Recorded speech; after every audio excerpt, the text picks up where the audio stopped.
Everybody, welcome back to our podcast. It's been a little while since we've done an episode, but we've got some good news to share. So it's myself and Nick today having a chat about that.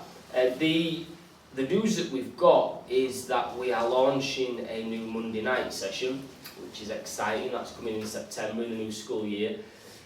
On top of that, we're also having our first ever girls only sessions, and that's what we wanted to talk about a little bit today, talking about girls football and the reasons why we haven't done it before, the reasons why we're doing it now, and what that's going to mean for girls in Leeds that want to get into football with Foot Tech, which we're quite excited about. So, how are you doing, Nick, first of all? I'm very well, Luke. Thanks for asking. How are you? Yeah, I'm good. Nick's been running our camps all summer so far with no days off. He's got a couple of weeks off in a few days, which he'll more than deserve. So if his voice is funny, that's because he's been shouting instructions for 6 hours a day for the last 4 weeks.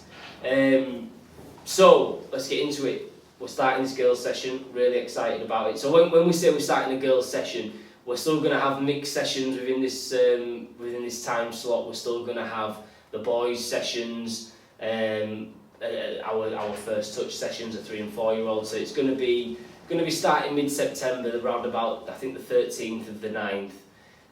4:30 to 5:30 is going to be our first touch session. We're then going to have 5 to 6 p.m, which is going to be our usual sessions, so our mixed sessions with additional groups of girls only, specifically for the girls football. So why have we not done this before, Nick?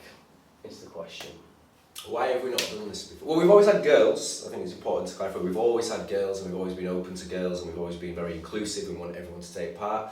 I guess all that's changed during the time when we've always championed the girls coming along with the boys, is that we've had plenty of experiences of girls who haven't wanted to do that, have wanted to do it just with girls, essentially, for whatever reason. And as the demand for that has grown, and we've seen it occurring more and more, not doing it is us preventing quite a lot of girls from playing football, I think. So that's essentially, we want as many people as possible to play, and this is going to help to achieve that. Yeah, I think when we set it up, we always wanted it to be mixed. We'd seen a lot of instances of the likes of the United States. I think Germany were big on mixed sessions up until the older age, which seemed to help their girls and the boys. A lot of development opportunities for the boys in that as well.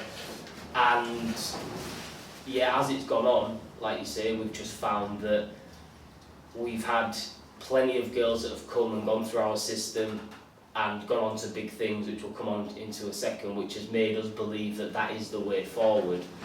But I think we've probably got to the point where we need to be a bit more open-minded and a bit more empathetic of the fact that there are some girls that just simply do not want to play with the boys, and some parents that don't want their girls to play with the boys, and they're perhaps missing out on opportunities to play more football, to get more good quality coaching.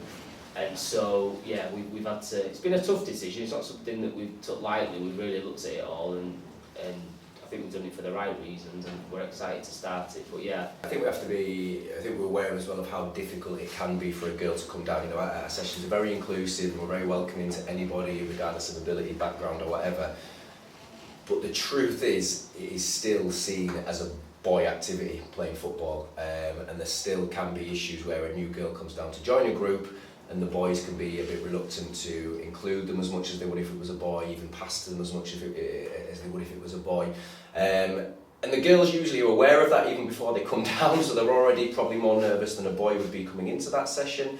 And then when they see those things happening, that probably makes them even more reluctant to get on the ball and show their stuff. So that's certainly not right, and it would be a lot better if all the boys were always a lot more accommodating, but it's just reality. It's not always going to work like that, unfortunately. We do clearly do our best to educate boys and girls about it, and that actually probably leads on to a good point. One of our greatest ever players at Foot Tech, a girl, one of the things I enjoyed most about her coming to our sessions is boys learn very quickly that you shouldn't be saying things like girls can't play football or girls aren't good at football, because this girl was 99 times out of 100 better than a lot of them. So I do think there was a huge learning curve for a lot of boys who did play with some of those girls, but yet we have to also accept that it is a difficult environment for girls to come into, and we're going to get rid of a lot of those initial fears and anxieties about coming to training simply by having a girls only session.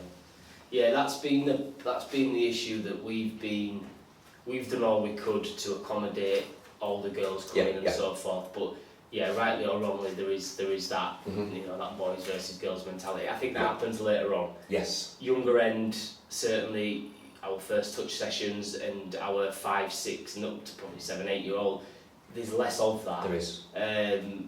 They don't really care. They just all crack on, and that's brilliant. Something happens round about key stage 2, sort of year 3 onwards, where this sort of divide happens.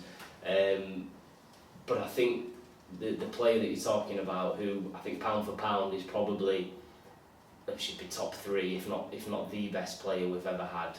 Yeah, definitely. She's gone on to Leeds United and so forth. Will probably go on further, no doubt.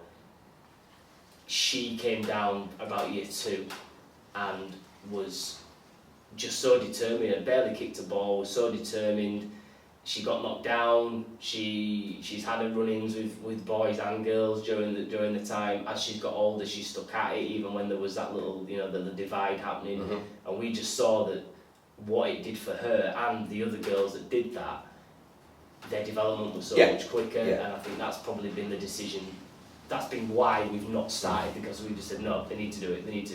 But then, we have to appreciate that. Certainly in your groups, you've had some older players that have come down, and again, they've stuck at it, and I've seen the benefits. But equally, there's plenty that didn't like it and have maybe missed out as a result. And we want to help the girls' game, don't we? And the girls' game's growing, women's football's growing. It's brilliant to see, but I think we've come to a point now where we think we need to do our bit a little bit more, maybe. So it's exciting though, and we're looking forward to it. And the challenges, like you say, for them coming down are that you're not always gonna feel, certainly as an older player, you're not always gonna feel maybe like you belong sometimes, because you've not. Some of the girls that have been with us since sort of 5, 6 years old, and they've come through it, so they're fine. They're one of the group. It's fine. But yeah, the older players, we've seen a little bit of a different scenario, haven't we? Really, sometimes. In terms of the younger ones, and that point in key stage, between key stage 1 and key stage 2, where we've noticed a number of girls. My Bella was one of the first ones that did it. She came to foot tech from about 4-year-old and seemed to enjoy it and do really well each week, and then got to a point where I think they started playing more at school, at break time, at lunchtime, and at that point she started coming home saying football's for boys, and there wasn't really much turning back from that point. Thankfully but she must have had a good couple of years away from it completely. She's just started getting back involved and really getting involved in it again. But yeah, it was something that kept coming up at that particular age, so hopefully this will help resolve that. We're talking about older girls and having difficulties coming, but the younger ones, when they come, so if we're talking about the really youngest age, the first touch groups, the 4 and 5-year-olds, if we have a group of 4-year-olds and we're comparing the girls and boys, girls are actually often at a higher level starting off, not necessarily their football ability, but their coordination and agility, those times of physical movement, as well as their ability to listen, understand and follow instructions. That's true in all areas of life, that girls do grow and develop and mature quicker than boys, and that's just really evident at a young age of football when you're asking them to follow instructions. So there's an argument to be made that if you did have a group of just girls at that age, you might be able to get more out of them than perhaps a group that age of boys. Who knows? Yeah, we'll see. I think the other thing the reason why we've not done it is we are fathers to girls. You've got 3, I've got 2, and it's not just for that reason, but we looked at it and said, well, why would we ever separate them? Because what message does that send? What message does that send to a girl that they're not good enough to play with a boy? When in reality, a lot of them are, and we've had a lot of the girls that come down are better than most of the boys. So why would we do that? But again, whether it's society or parents not, I don't want to say not being supportive, but parents not sort of getting on board and over-encouraging and sort of dealing with that short-term pain of them not enjoying it for the long-term gain of the development they get, I don't know, but I think that's been a bit of a thing we've wrestled with morally, hasn't it? That why would we separate them? Why would we do that? I don't want my daughters thinking that they can't come to a football session because boys are playing.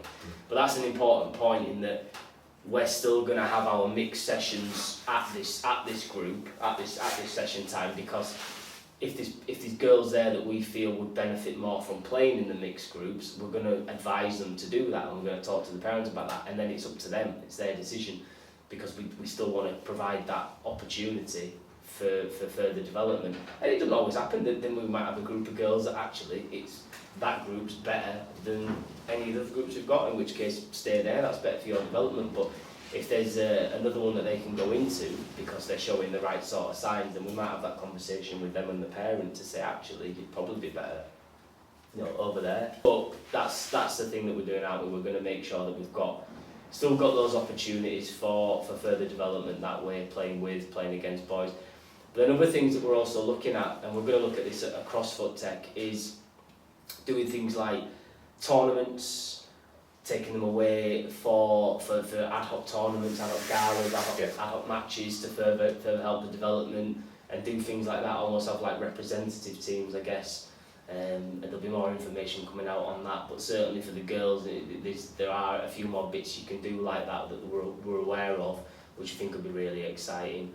But yeah, we're just really looking forward to it now, aren't we? Just so we're going to get some information out over the course of the next couple of weeks. It's summer holidays at the time of recording, so everyone's focused on staycations and whatever else they're doing. So we are going to get some information out shortly. But yeah, did you have anything else to add on it, Nick? Anything that you... No, like I said, excited for the opportunities we're going to provide to those girls who currently feel they can't come down. Also excited to see it from the coach's point of view. I'm expecting it to be a very different dynamic in a girls-only group compared to a mixed group or a boys group. So as coaches, we'll learn and develop and understand how to get the best out of those, which is only going to help us. Definitely. So yeah, we just thought that'd be a nice short and sweet one for a few updates there as to what we're going to be doing come September. But we know that there's plenty of parents out there that listen to these and follow us on social media that have girls that want to get into football or play football already and want to come to Foot Tech, and now there's more opportunities for that. So please drop us a line if you'd like to talk in a bit more detail. But as I say, information will be out on our socials and mailing lists and so forth over the coming weeks. Thank you for listening to that short one. We are going to get these podcasts up and running again now that we're back into to some sort of normality. It's been a bit of a crazy few months getting the weekly sessions going again, getting the camps obviously up and running again, and the after school clubs and our speed training. So we've just not had much time to do things like this. But we're going to be trying to sit down more regularly, talking about issues that parents are facing with their children in sport, football stuff in general, maybe try and do a little bit more things aimed at coach specific stuff and football teams and things. So yeah, lots to look forward to with that.